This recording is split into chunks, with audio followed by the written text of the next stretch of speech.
internal combustion engine. If interested, please listen.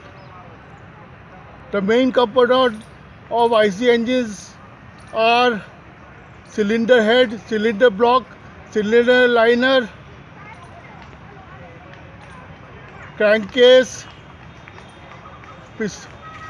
crankshaft, piston and piston rings, rocker arm, spring-loaded intake exhaust valve,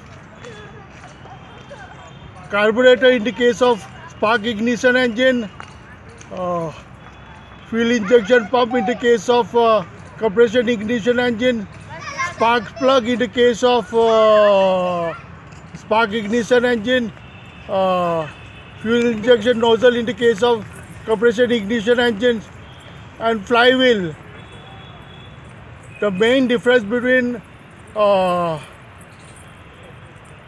two-stroke and four-stroke engines are one power stroke in one revolution of crankshaft in case of one two-stroke engine.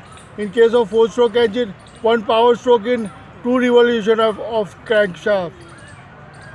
I will give you more information later. Thanking you.